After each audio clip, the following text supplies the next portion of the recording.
Dear student, आज EEDM की इस क्लास में मैं आपको बताऊंगा कि पारिस्थितिकी एवं पारतंत्र पर मानवीय क्रियाओं का क्या प्रभाव पड़ता है, जिसके कारण से आज हमको यह सोचना पड़ रहा है कि हम अपने पर्यावरण को किस तरीके से स्वच्छ एवं सुंदर बनाएं।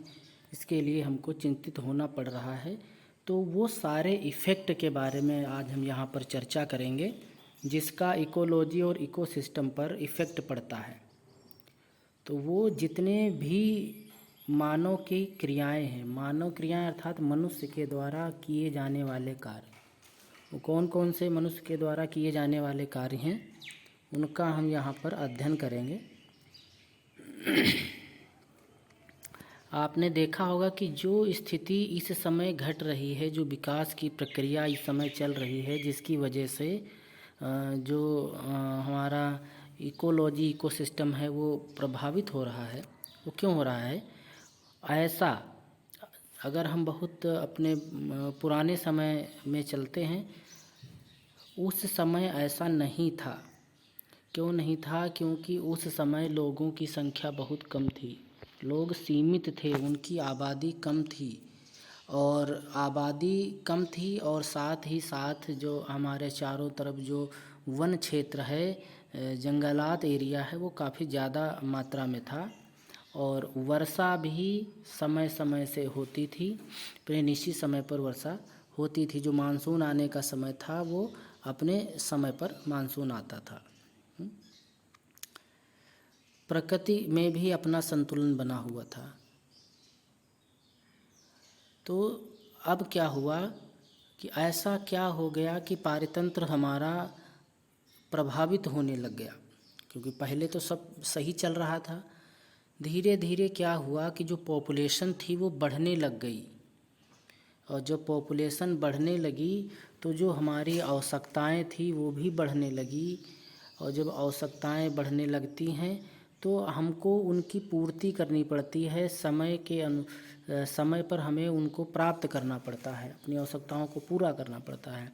तो उस अपनी आवश्यकता को पूरा करने के लिए मनुष्य अपने मस्तिष्क से यह ख्याल ही निकाल दिया कि इससे पर्यावरण पर क्या प्रभाव पड़ेगा, पर्यावरण हमारा संतुलन में रहेगा कि असंतुलित हो जाएगा, इससे हमारे जीवनचर्या पर क्या प्रभाव पड़ेगा। यह सब मनुष्य भूल गया और बस एक ही बात याद रह गई कि हमको सिर्फ अपनी आवश्यकताओं की पूर्ति करनी है। उसके लिए कुछ भी उसे करना पड़ा। वो उस समय, अगर पहले समय जो हम बात कर रहे थे, उस समय जंगल प्रचुर मात्रा में थे, तो मनुष्य बिना सोचे समझे जंगलों की अब कटाई करने लगा, क्योंकि ये पॉपुलेशन इतनी ज़्यादा हो गई थी। अब उसको रहना था, आवास बनाने थे, तो आवास बनाएगा तो उसके लिए फिर उसे जगह की ज़रूरत पड़ेगी। जगह भाई, जो खेती योग्य भूमि है वहाँ तो खेती हो रही है, रहने के लिए जो और स्पेयर जगह थी अब उसको खाली करना पड़ रहा है, कटवाना पड़ रहा है।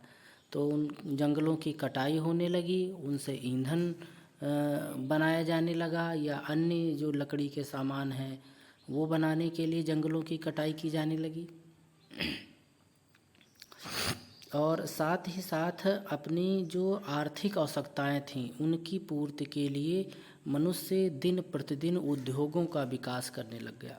उसने प्रारंभ कर दिया कि अब हम उद्योग जगत में जाएंगे और नए नए उद्योग हम बनाएंगे। और जब ऐसी सोच मनुष्य की हो जाती है कि वह, क्योंकि मनुष्य की जो आवश्यकताएं होती हैं वह कभी जो है वो समाप्त नहीं होती हैं, क्योंकि मनुष्य की आवश्यकताएं उसके मन के अनुसार होती हैं। वो सोचता रहता है, आवश्यकताएं उनकी जन्म लेती रहती हैं। एक आवश्यकता पूरी होती है, दूसरी आवश्यकता उसे और महसूस होने लग जाती है। तो आर्थिक जगत के विकास के लिए जब मनुष्य ने ये सोचा कि हमको अपने उद्योग का विकास करना है, तो जिससे और समस्याएं पैदा होने लग गई। जैसे अब जंगलों की कटाई हुई, अब ईंधन को जब जलाया जाने लग गया तो उससे आसमान में धुआं है, सब तरफ धुआं धुआं फैलने लग गया। जिससे कि जो हमारा वायुमंडल है, जिससे कि हम ऑक्सीजन लेते हैं और जीवित रहते हैं, वो ऑक्सीजन जो वायु है वो हमारी क्या है, प्रदूषित होने लग गई। अब उसमें प्रदूषण हो गया, जिसकी वजह से हमें सांस लेने में दिक्कत होने लग गई। और साथ ही साथ जब पॉपुलेशन बढ़ी, नए नए मैकेनिकल कारखाने लगने लग गए, गाड़ियों का निर्माण होने लग गया, गाड़ियाँ चलाई जाने लग गई। जब वाहनों की संख्या बढ़ी तो जिसकी वजह से शोरगुल हो गया, शोरगुल की वजह से पॉल्यूशन होने लगा। तो मनुष्य नित्य प्रतिदिन अपने ऐसे ऐसे कृत्य करता रहा कि जिससे कि हमारा इकोलॉजी और इकोसिस्टम दिन प्रतिदिन क्षीण होता रहा, वो प्रभावित होता रहा। तो इसमें जो सबसे बड़ा मुख्य कारण था वो था हमारा आबादी का बढ़ना, सतत आबादी का बढ़ना, ये सबसे बड़ा कारण था। क्योंकि आबादी पर यदि मनुष्य अपनी पॉपुलेशन पर यदि मनुष्य शुरुआत में अंकुश लगा लेता तो इतना मनुष्य की आवश्यकताएं नहीं बढ़ती। जब जनसंख्या सीमित रहती तो लोग सीमित दायरे में रह करके काम करते, लेकिन जब ज़्यादा लोग हो जाते हैं तब मनुष्य उसमें कुछ न कुछ वो करने लग जाता है, उसकी डिमांड बढ़ जाती है। तो काफ़ी ज़्यादा शोरगुल था वो होने लग गया, ध्वनि प्रदूषण होने लग गया जिसकी वजह से। और जब धुआं इतना हुआ और शोर इतना अधिक बढ़ने लग गया तो जो ईंधन था, जंगलों की जो कटाई हो रही थी, ऐसे उद्योग धंधे थे जहाँ पर ईंधन का प्रयोग किया जा रहा था, अब उससे वायुमंडल में कार्बन डाइऑक्साइड की मात्रा बढ़ती चली गई। कार्बन डाइऑक्साइड, अब इससे देखो असंतुलन जो था वो बिगड़ने लग गया। क्योंकि क्या है कि जब पेड़ कट गए तो पेड़ कार्बन डाइऑक्साइड अवशोषित करते हैं और मनुष्य और पेड़ जब अवशोषित करते हैं कार्बन डाइऑक्साइड और ऑक्सीजन जो है वो छोड़ते हैं, और मनुष्य ऑक्सीजन ग्रहण करता है, कार्बन डाइऑक्साइड छोड़ता है। अब माहौल यहाँ पर ख़राब हो रहा था क्योंकि पेड़ों की कटाई निरंतर की जा रही थी और कार्बन डाइऑक्साइड का उत्सर्जन भी हो रहा था, क्योंकि मनुष्य भी कार्बन डाइऑक्साइड छोड़ता है। और जो ईंधन थे, जो धुआं था, इसमें भी कार्बन डाइऑक्साइड दिन प्रतिदिन बढ़ती जा रही थी, जिसके कारण जो था पादप ग्रह प्रभाव, जिसको ग्रीन हाउस इफ़ेक्ट के नाम से जानते हैं।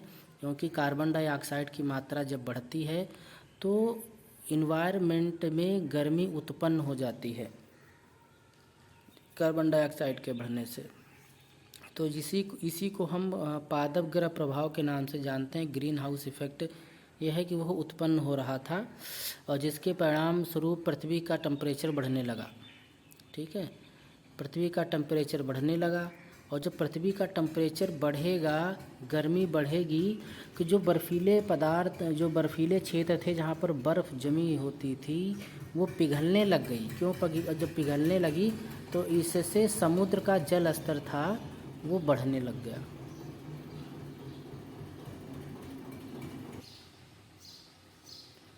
साथ ही साथ जो ध्रुवीय बर्फ़ के क्षेत्र थे वहाँ से बर्फ़ पिघलने लगी, और जब बर्फ़ पिघलेगी तो जो पानी का जो स्तर है वो पानी वहाँ से निकलेगा। वो बर्फ़ पिघलने में क्या होगा, पानी निकलेगा, वहाँ से बर्फ़ पिघल जाएगी और वह बर्फ़ धीरे धीरे पानी के रूप में आकर के समुद्र में मिल जाएगी। समुद्र में मिलेगी तो समुद्र का जल स्तर जो है वो बढ़ेगा, और समुद्र का जल स्तर बढ़ने का मतलब ये है कि मनुष्य के लिए खतरा उत्पन्न होना।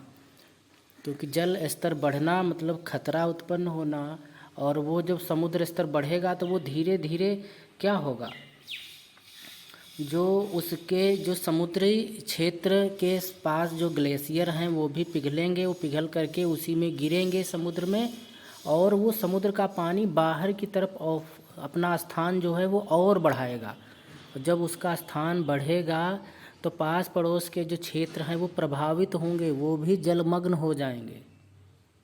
तो कैसी समस्या ये आ रही है, इसलिए हमको क्या प्रकृति में संतुलन बना करके रखना है।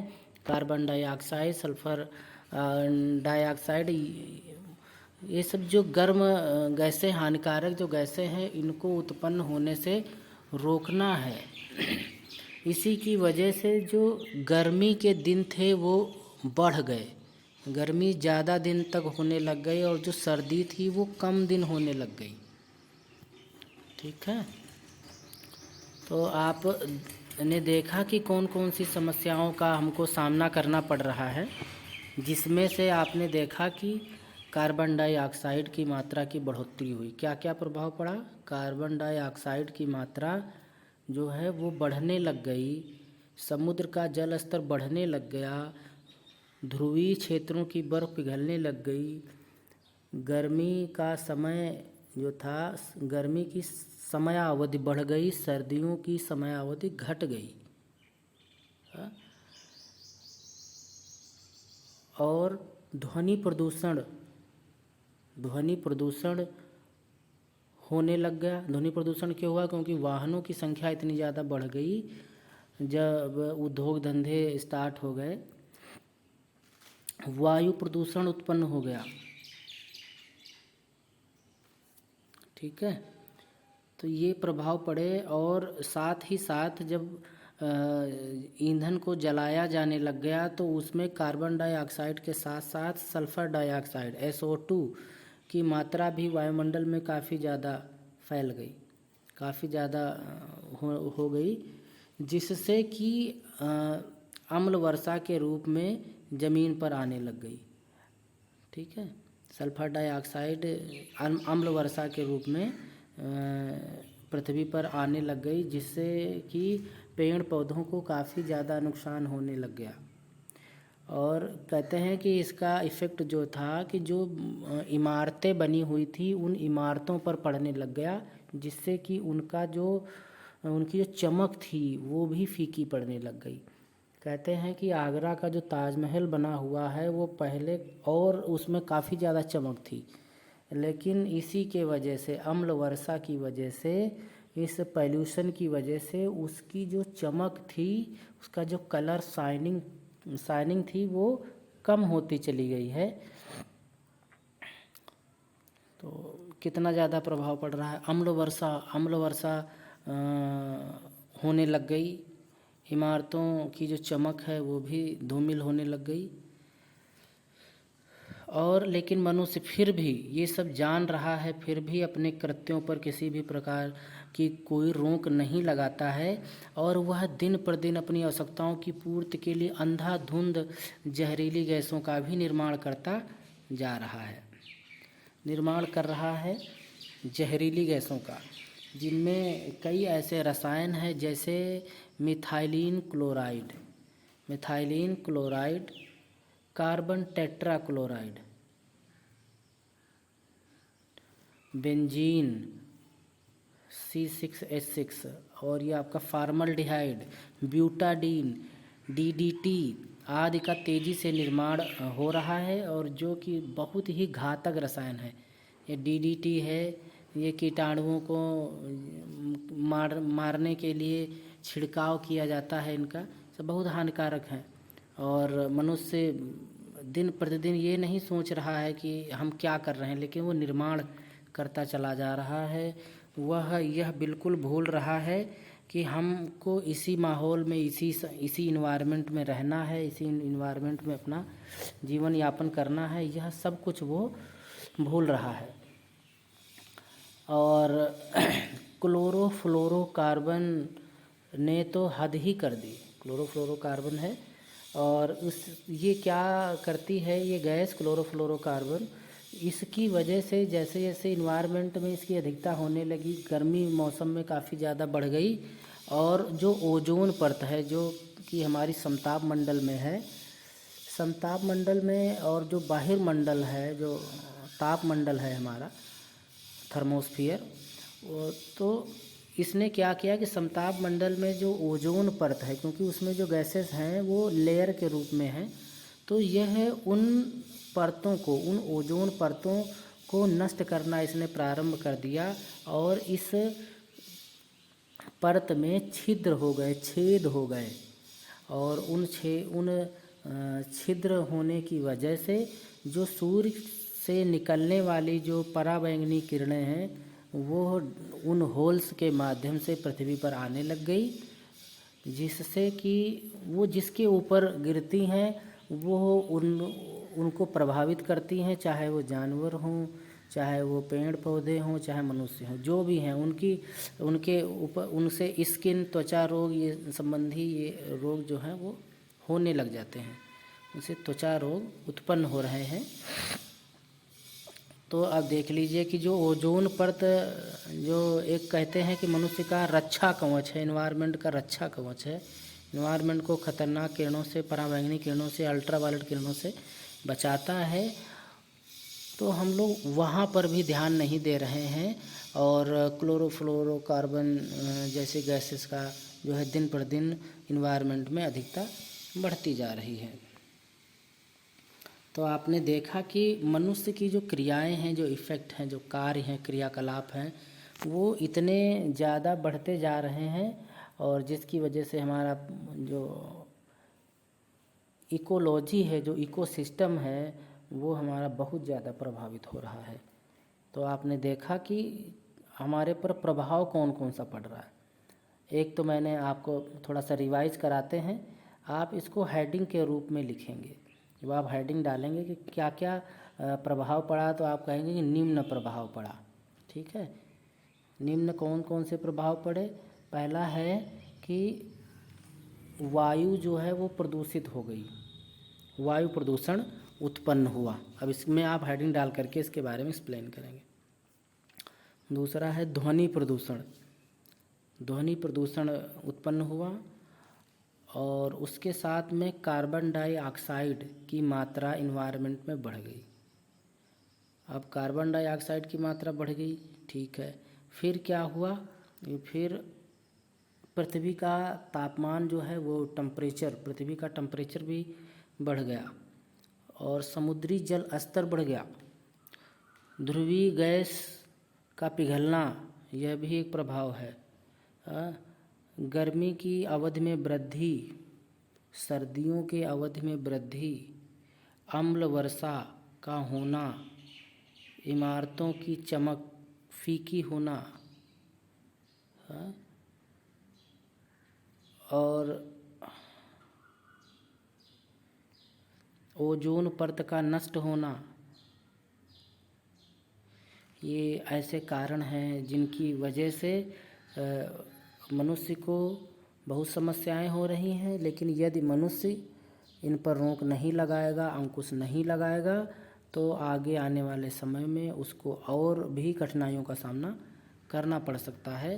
तो आप सभी थोड़ा सा अपने एनवायरनमेंट पर ध्यान दें, ध्यान रखें कि कुछ ऐसा ना हो जिसकी वजह से आप सभी को दिक्कत हो, परेशानी का सामना करना पड़े। क्योंकि हम सभी को इसी इन्वायरमेंट में रहना है, हमारी आने वाली जो जनरेशन है उसको भी इसी माहौल में रहना है। इसलिए इन्वायरमेंट को स्वस्थ एवं स्वच्छ एवं सुंदर बनाने का जो है वो हम ही सबका दायित्व है।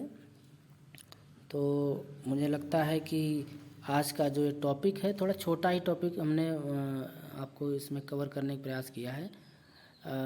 अभी और एक नेक्स्ट टॉपिक है, उसको मैं थोड़ी देर में कवर करूँगा और उसको आपको समझाने का प्रयास करूँगा। तो यह जो टॉपिक हमारा था, पारिस्थितिकी एवं पारतंत्र पर मानवीय क्रियाओं का प्रभाव, यह आपने अच्छी तरीके से समझ लिया होगा और इसको हेडिंग के रूप में लिखना है और फिर आप एग्ज़ाम में पूछे जाने पर आप इसको एक्सप्लेन करेंगे अच्छी तरीके से। और साथ ही साथ इसको अपने जीवन में भी एक्सेप्ट करने का जो है वो प्रयास करना है, जिससे कि हम अपने इन्वायरमेंट को बचा सकें और इसमें सभी का योगदान होना चाहिए। तो इस टॉपिक को यहीं पर वाइंड अप करते हैं। तब तक के लिए अपना ध्यान रखें और अपनी अटेंडेंस के लिए कमेंट सेक्शन में अपना नाम जो है वो ज़रूर लिखें। तो मिलते हैं नेक्स्ट क्लास में, तब तक के लिए टेक केयर।